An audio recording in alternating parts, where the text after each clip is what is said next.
கர்த்தராகிய இயேசு கிறிஸ்துவின் நாமத்தினால உங்கள் எல்லாருக்கும் கிருபையும் சமாதானம் உண்டாகட்டும். இன்னைக்கு ஒரு வசனத்தை உங்க கூட நான் ஷேர் பண்ண போகிறேன். அது என்ன வசனம்னா, ஏசாயா 58வது அதிகாரம் 8வது வசனம். விடியற் கால வெளுப்பை போல உன் வெளிச்சம் எழும்பி உன் சுகவாழ்வு சீக்கிரத்தில் துளிர்க்கும். ஸோ இந்த வசனத்தை தான் இன்றைக்கி ஆண்டவர் உங்களை பார்த்து பேசுகிறாரு. உங்களுக்குள்ளே இருக்கிற வெளிச்சம் எழும்பும் போது உங்களுடைய சுகவாழ்வு துளிர்க்கும். இந்த இடத்துல ஆண்டவர் நமக்குள்ளே இருக்கிற வெளிச்சத்தை பற்றி பேசுகிறாரு. அந்த வெளிச்சம் என்னென்னா கிறிஸ்துவனுடைய ஆவி, அதாவது பரிசுத்த ஆவி. நமக்குள்ளே இருக்கிற பரிசுத்த ஆவி நமக்குள்ளே எழும்பி பிரகாசிக்கும் போது நம்மளுடைய வாழ்க்கை துளிர்க்கும். இந்த இடத்துல பார்த்தோன்னா பரிசுத்த ஆவியை ஒரு வெளிச்சத்தோட கம்பேர் பண்ணியிருக்காங்க. அதாவது வெளிச்சத்தோட வேலையே என்னன்னா, இருளில் இருக்கிற இல்லைன்னா மறைவான இடங்களில் இருக்கிற விஷயத்தை வெளிப்படுத்தி காட்டுறது தான் வெளிச்சத்தோட வேலையாக இருக்குது. ஸோ ஆண்டவர் நம்மளை உன்னதங்களில் சகலவித ஆசீர்வாதத்தினாலும் ஆசீர்வதிச்சுட்டாரு. ஆனால் நம்ம வாழ்க்கை இருளில் இருக்கிறதுனால அந்த ஆசீர்வாதங்களை நம்மளால் சுதந்திரிக்க முடியல.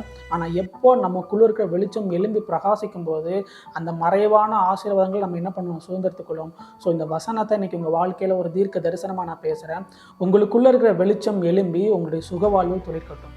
ஆமென்.